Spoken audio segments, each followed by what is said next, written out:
que ajuda muito, Pampucci, é você ter uma metodologia.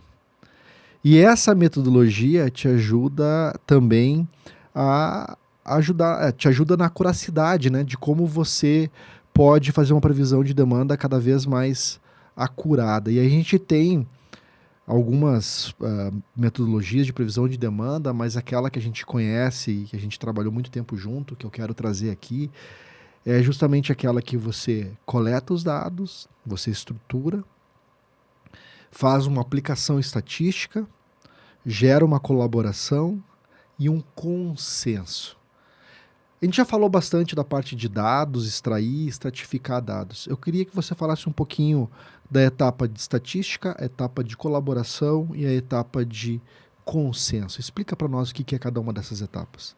Beleza, me ajuda aí, porque você que fez a listinha, mas para a gente seguir a ordem aqui. Quando a gente fala de estatística, né, o profissional de planejamento ele tem que conhecer dados. Minha formação, por exemplo, eu sou economista, então essa bagagem de dados, de cálculo, de trabalhar até com gráfico, com cenários ou com regressões, vem aí dessa formação. Então, você precisa, geralmente, quando você é o profissional de planejamento, né, você vai fazer toda a estruturação de dados e você precisa fazer uma sugestão. E aí, o que vai te ajudar é a estatística. Você precisa também, aí, muitas vezes, de sistema, recursos, mas quem está começando, quem sabe um Excel ali já consiga te ajudar, porque já tem ferramentas estatísticas ali importantes. Então, você precisa fazer isso para que você possa, dentro daquele seu banco de dados organizados, começar a ter uma primeira sugestão para poder tratar com o time de vendas, geralmente, que é o que vai participar com você na colaboração.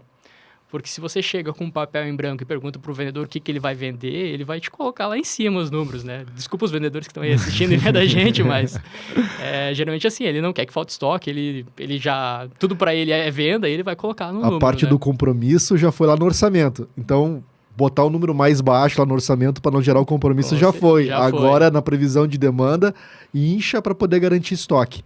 Só que eu quero pegar um ganchinho que você falou lá no início, que é você, mais do que conhecer dados, você conhecer da empresa e do negócio da empresa. Porque quando você está falando de estatística, a gente tem várias estatísticas, a gente pode falar de sazonalidade, a gente pode falar de 3 desvios padrões para cima, para baixo, para dar a faixa característica operacional, a gente pode fazer alguma correlação, alguma regressão, mas tudo isso se baseia numa característica de normalidade do processo.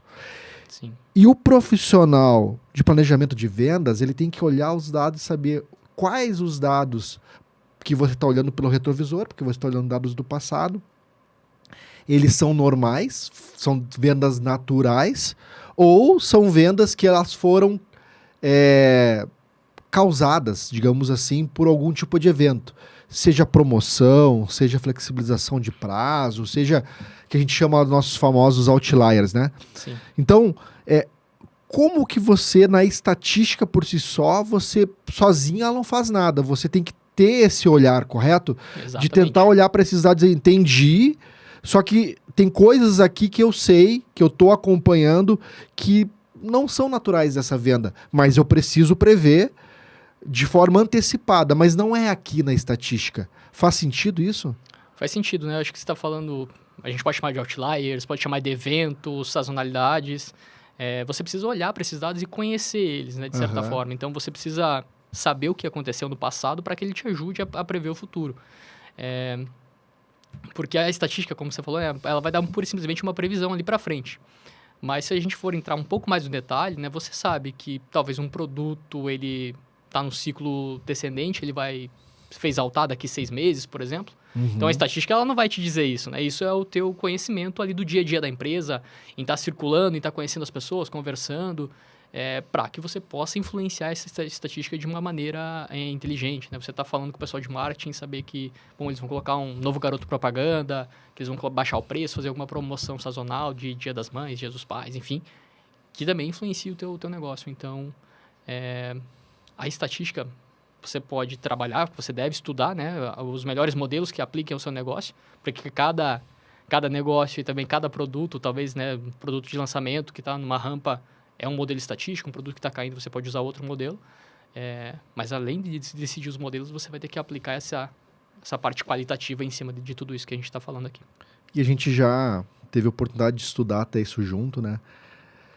A gente não pode olhar a empresa como uma coisa só. Ela tem produtos e produtos, famílias de produtos e famílias de produtos. Então, você querer aplicar uma estatística para tudo, às vezes não é o mais assertivo, mas tem aquele que a gente chama do pãozinho quente, aquele que a gente chama dos produtos verdes, os produtos greens. Essa é a estatística válida, né?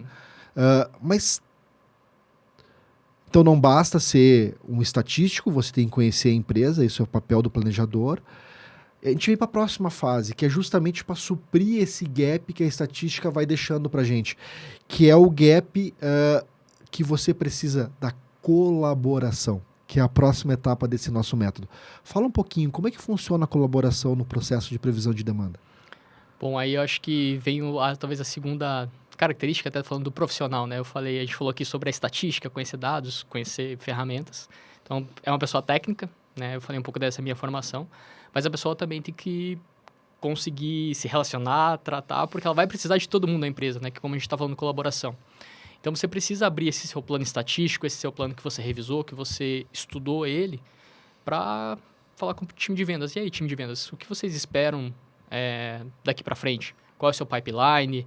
Essa estatística aqui está condizente ou não está?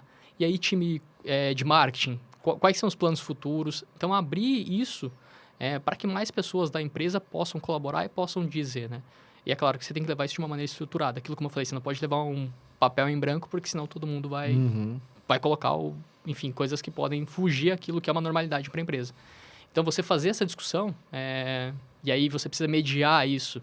Geralmente, né, através de reuniões, né, você precisa ter um calendário bem definido para falar, olha, e aí tem o método e a recorrência, né, ó, time de vendas, todo dia 2 ou dia 5, a gente senta para falar sobre previsão. E a gente vai precisar prever 6 meses. Então, você abrir, você fazer isso de uma maneira estruturada, que ele tenha um calendário, que ele tenha aquilo no dia a dia dele, você colocar isso de uma maneira fácil, né, que ele consiga navegar junto com você, é o que é a chave da colaboração.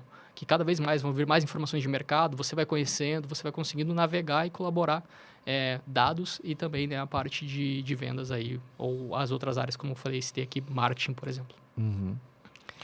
Porque cada um vai olhar sobre o seu próprio ponto, cada um que eu digo que participa da colaboração, aí pode ser algo que vá desde cada gerente de regional, pode ser por zona de venda, pode ser por canal de venda, que, digamos, seja canal direto, indireto, o que for, mas seria todo mundo olhar sob o seu ponto de vista para a mesma coisa, ou seja, diferentes pessoas com diferentes interesses olhando para a mesma coisa, é isso colaborar?